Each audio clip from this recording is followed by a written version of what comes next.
Okay, FM 101.7. Honorable Dr. Henry Kwabena Kokofu, EPA, Environmental Protection Agency boss. Why a former chairman for Bantuma constituency or a former MP for Bantuma.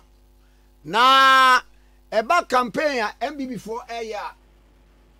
Asante Bantemu udi ano ena womu ekosa na yen nyini nkomo. Ana mo memwache. Bejozo abrugam. Na boko die. Oh, adomne mpa bonti. Yeti ase. Yeah. So far, Ashanti region, one bomuntua akosisen. Kwa mama tiefo nyina chia no pay. Na emphasize da ma chidi ampon. Ama de pe bia chie. Na nim se o chance ya wa woda. Nokre. Chira se de chie no nyaade a ebetimi adi ahyiamu. Kopem se edwada. Na de chie pe no abato nso ho. Eti wa woda no nura nananom kremofo ekọ kremodem ko bompaye ma twedi ampon alla se onhwe o maga na so maye bra yi wo mu na fe mbo bi ma na dan kwa kufuado o mampani ne na hokafo no ne mpanifo wo memu na kwa me de kakra nso to aso ma wo ami se wo so wa wo de be onyame ehu mobo no nka ho on fa fie ni bi nka ho bio otina kwasie wa woda na no be kwa so dem na papa nom ne ma me no asofo nom so be kwa ko bompa ya magana abubi ama na dan kwa kufuado afi abubi so ama no amudi ma woda nyina ya otina da no afi na dwada abato no ya setwe di ampo so no ankan ya ho asoman mba yenkwa ya bato so kama bia nkotona ba iwia yenkenkan ne kama yenkunimdie beba ama no ne nyina de osi ne oyo na de ata na chi na ye ga na nkunimdie na isan se o ma mu ni nyina ya agen se na da kwa kufu ade be na ko nimpre nu so na watu ani nyoma pa nu so ntino kwame emuye santemai ye kratwo no ni bibia da wano na sanne no mampani ni di nkra fra santemem na okachre se na ni age papa djuma ya ye na nanom hemfo a tumfo se tu abibie da no wa tu a wo moje no afi wa unu akuma chairman wuntumi chairman 1 shepa ni ade a ne campaign team ne di agu akwan mu na ya hwese to abobe wano boko a enye achinyesem na nye ntokwasem ni bibia koso asantime mu de oka na wakan sisudua New Patriotic Party mu o ma mu ni nyina chief libra wo mampani aso ye ya libra fu o na hwie nyina aso o yo ma me frima so pare chief of staff ono sa santima de she prekope ti ba ni se na se utumika befie no obo ye nu ye nyina no a ye di pa wo mampani na do kwafuado na ben yi mu ai fra santimem ne fra na appointees Ashanti appointees nti udi anim Dr. Usefri minister planting for food and jobs a Greek minister na making heneba onu di mu akotene den fi na mpanifu bi te se wa unya Dr. Matu Poku Prempe honorable say Prempe Mami Dukua me bokra me jahwan national security minister Wakanda pa ya no mkitu ene na mfumi na Dr. Fiki Sapon DMPC bibi nyina ya no baako na yakọ ekoso ewura wuntumi ene party Ashanti party na sene ama yedin to aboni nyina kwa na ya ni enwie se wa na aka wa se bojaye kusi ni kina ame eye butu ya kamu bia ye pie na ni abụba apọ ya tretre no afi nia ejina pintin so yashem kena na ejina nti yashem kitia mampani ada na se asante man aproba obae de munyam hye kese ne nkanko edi nkuranhye abagana afana nyina ama New Patriotic Party nkunim die no kwame ejina pintin na nia fene ika wo mune se mampani sira obesra yi eye the number 59 this will be the Ghana mampani number 59 sa the aba santime ma ena mako 59 ma say waba mpre edu aduonum enkono sa pepepe okay sa se be bia wonkosu ya wono kwa mo ani ku ho so o ma ho hian nti ye munyam se sa na amantama kanyina mpo de na anu kra wo titie wanya daji akoni nyina so se onko mantam bia na nyem preduonu a onko region bia se president Kufuor bi di ade o ma ho nsra fe na nye 20 a na kom preduonu nti ayade a aso ani papa ma Ghana fa na nyina na kakre wo mu ni se me committee na kan en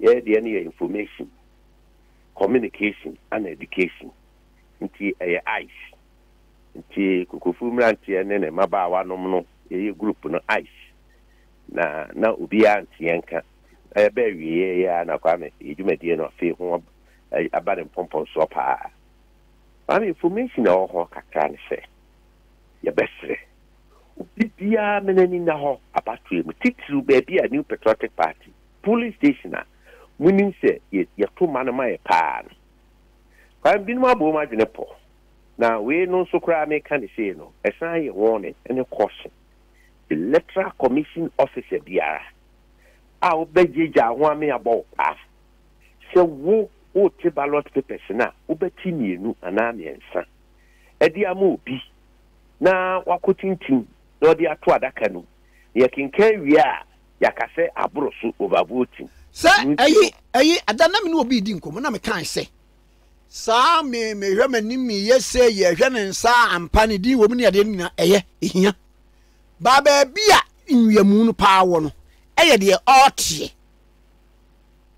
kwame woni se na me ba so yi nwiamu no pa de ye ti ballot paper na kwame se wo nipa ni bia bo ma dwen po se enye nwiamu biem ne mum ebe bo ne die oboa pa ti mienu ade amobi one na hihye ho woni anu kotu mienu no gu adaka no mu a na afi ye kenkan a ye se abroso mienu ana miensa overvoting so kai ai na no obi di be ye nyina so aka se aha ya to am na abroso nti ye kan aba na enyi kwame people should be very careful, very very careful.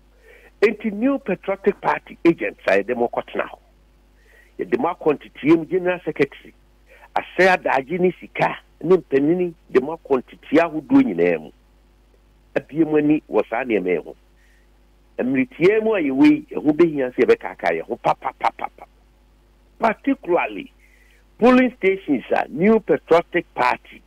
You vote Ebe Kosro, and now a Kosro Dan. Mummy extra vigilant to her. And only Pahua. So be baba be fa ballot box. So be baba be the obona agempo. Oni ano na ompene nkwa ana ompene fa ahodie. Efisa abambofo na ye krado. Nipa wo nyina ye krado. Kan tete begim bre na ofia ha no abetiri na wo bi moto abesi no afa ballot box okoro. Kwa me enye adwuma pio. Enti won a ye bo won pa, ni won a ye tete won. Eni won a ye hye won kutupa. So mun kodi se adwuma na magi sika ne de. Kwa me yo on sempa.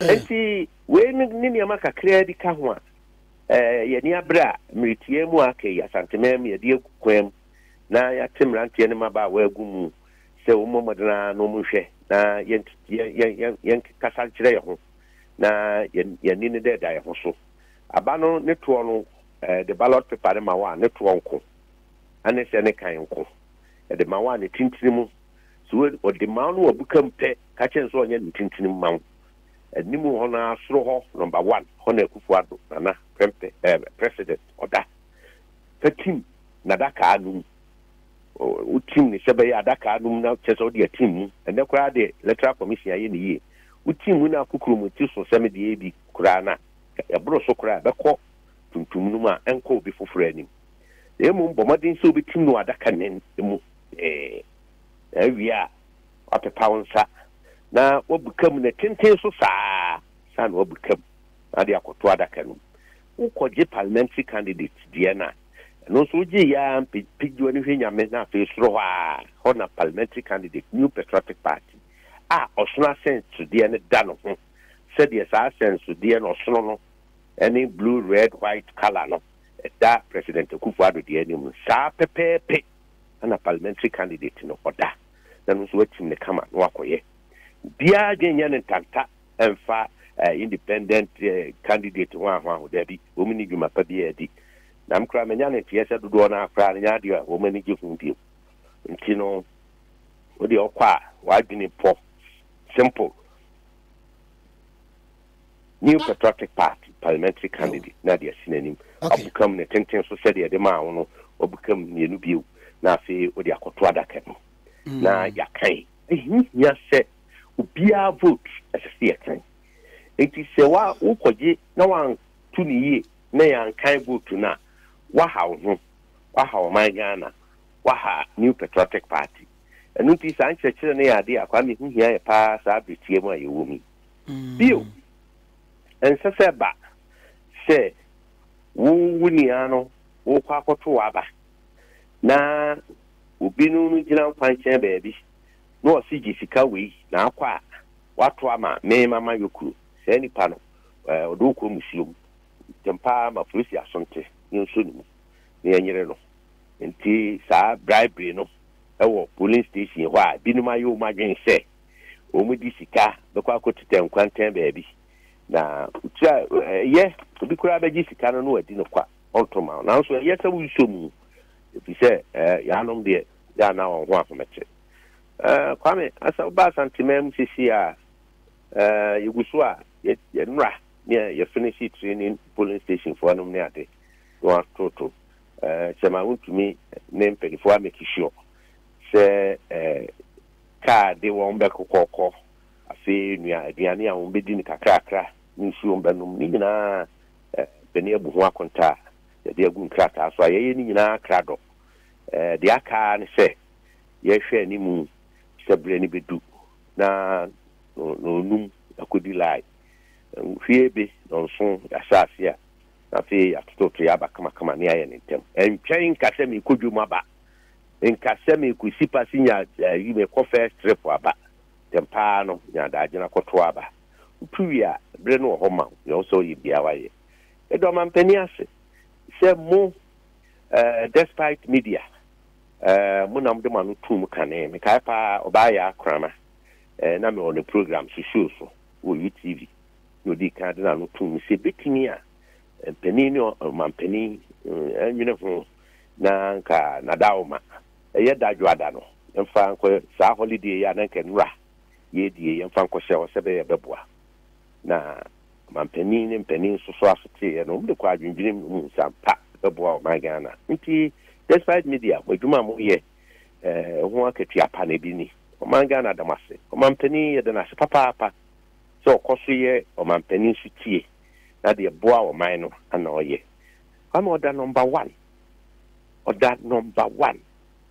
Nana Adodankwa Akufo-Addo, President of the Republic, order number 1 eno akinye bia ni ho peju ani hwenyame na babreweni ase kakra bi na fi Nana Adodankwa Akufo-Addo da ho mfuni kama fefefe na osono no ahyenso de no ewo ne nchen na fi adaka no ewo ho na ado kokurumoti ekutim saa na parliamentary candidate de no so edu so a o candidate a obeye wo MP order number 1 konko chini ko list num tenten ko pa bibia mo ani koyo ya anya bibia bia to ani so hona soro ho number 1 o candidate no ho skatisa bantamasi ya meme ko tui bonse Francis Asenso Boache mfuni ni da ho na osono no asenso de da ne chen na adaka ne da ho ntimi mi se me jeme de na no an se ne tim kokurumuti tim Kentucky no so am de team adaka num kama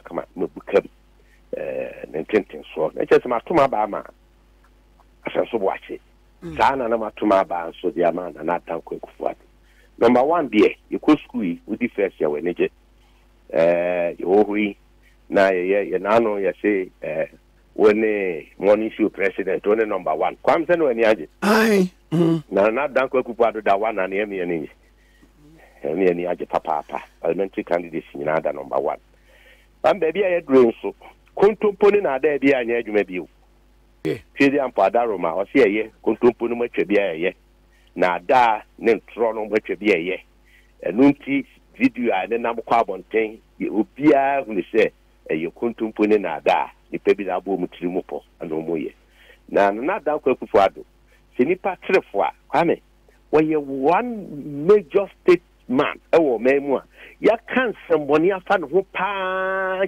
since 2008 you do 2012 2006 na wasema wo papa na fam ne se wo kan semboni fa no ho na wo pekwan agu n'anim ase na kwa na the popularity na ekoso na nipa aginity na nipa ehunu se o mama mpa nti ana de obi ye bia na afoforo bi pese ye dan no kwanta na ye ka de animu nti kwame ado de ye de akogu kra matena mamemre yeso wo se NDC campaign a omo ye no enkoyi na na mo fa ayikokofu hweso ye ode sa na mpanimfo a wo mo di mu wo mo unhunu wo mo wo mo tikuo ndadadafo no unhu wo mo na unhu wo mo wani mu eno ba ne sei kwam se akansi ye de ye si ache free 1992 ba bedru ne ode mame me fa me ho me ko masante me mu ko akeke yete ye ho ne asante me mu ni sempe ni fo bi ti say Europe PV oben no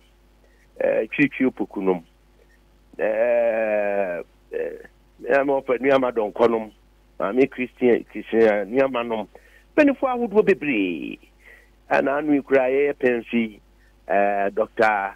Samuel Saponlom Yamin Yamwa Ponko na fi waba andi okra osei yem yaketwa na fi uko obiti se Kodobonsu former mayor na oba obiti se John Akon a obidi minister sadi regional minister kan ho onyina yedipa ye no na ne ehurika so wo asanteme Alhaji Sani nom kwame aprobo 2020 wada nyeme bia dia ekrese ampani ampa omunni anidaso ewo Ewurajon Mahama ne campaign ne comeback bid no omunni anidaso nti jesenya dia ehuhia won kwame omayi na omaye no stay back no send a signal to Ashanti NDC say enyade eso bia ha no ho so koto na abade amayura Mahama wa Ashanti men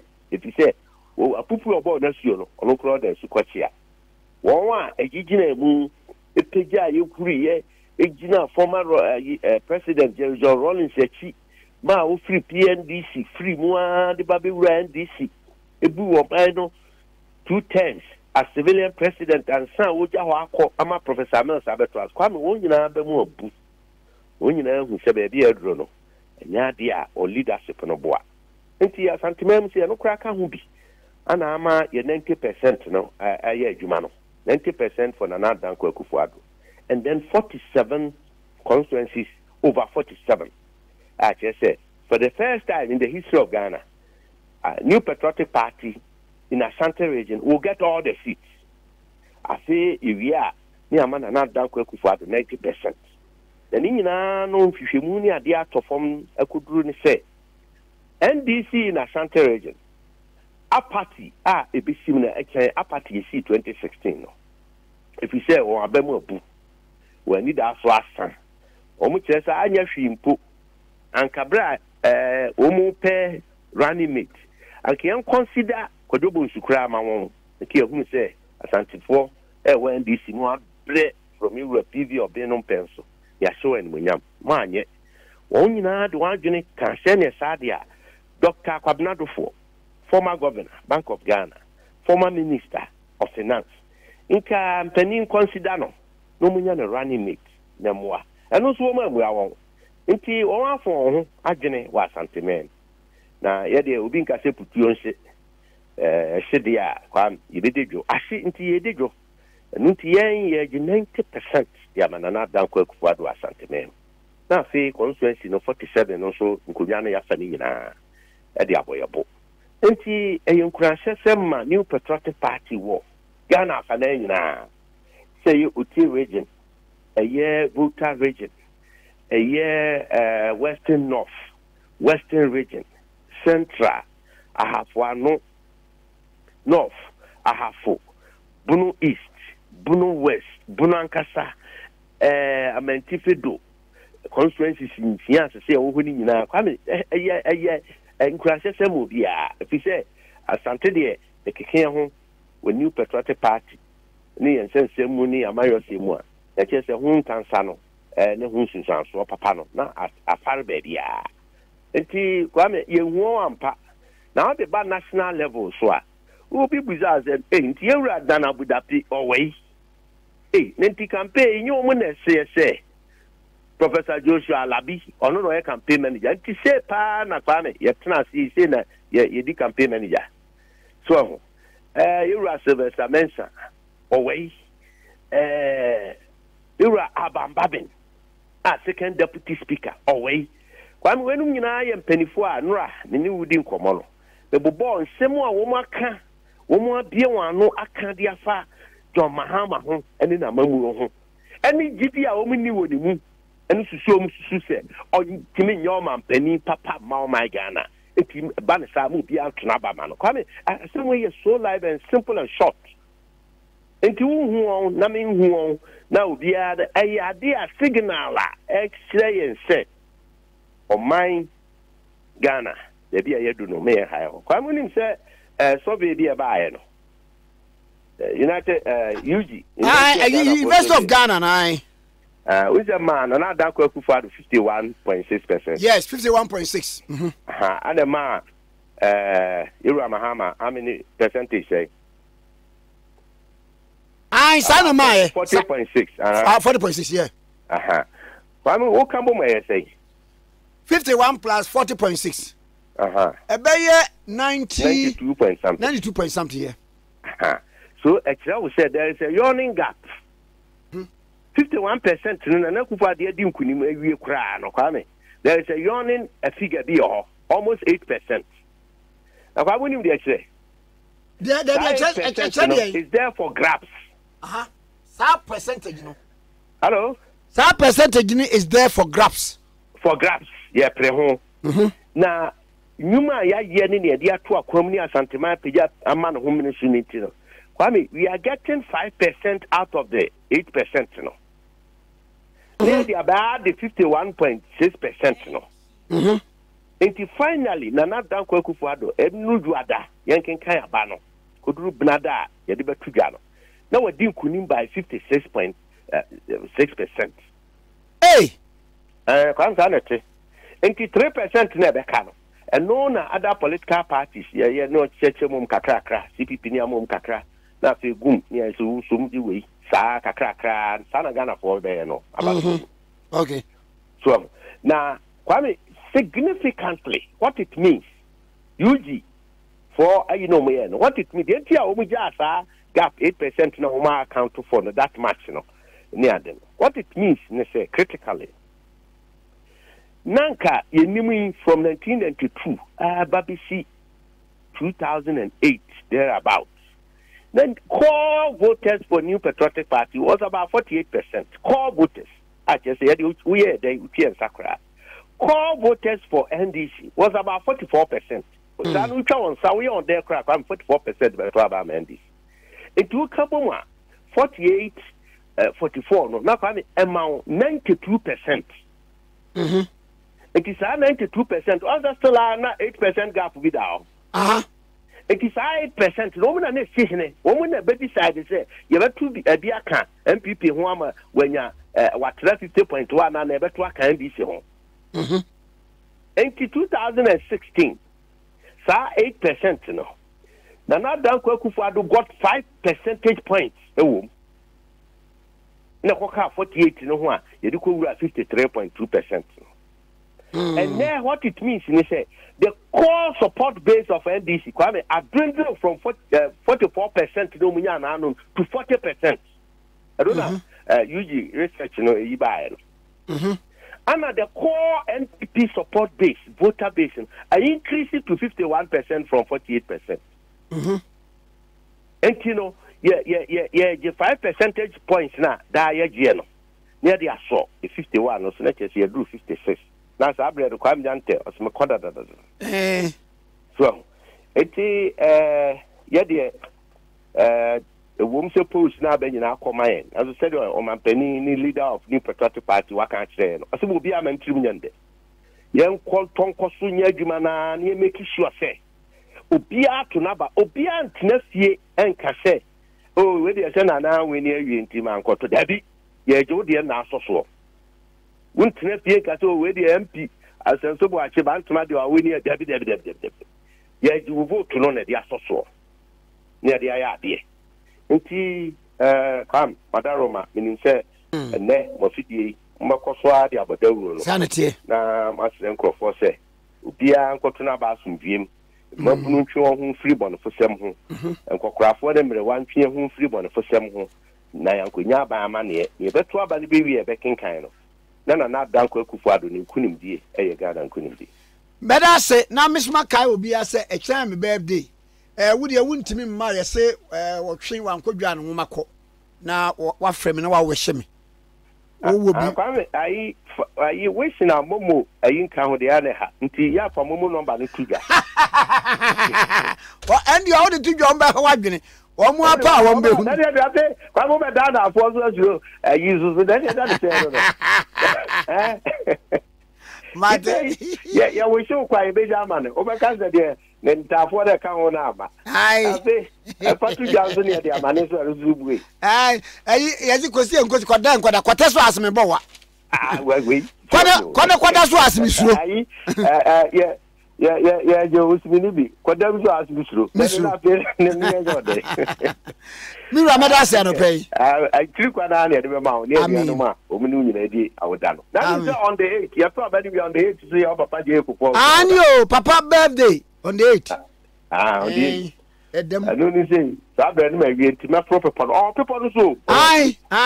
Now say me control no. Now me ni twa picture papa kufu twa picture. Picture ne ba ye no. Na papa no mo pose say me abante. Yeah. So wo no o twa se sem ne ade no. So ono so that kwa nyas ma na enka. Mfoni na papa ye twa no ni wiase. Mfoni ye twa no.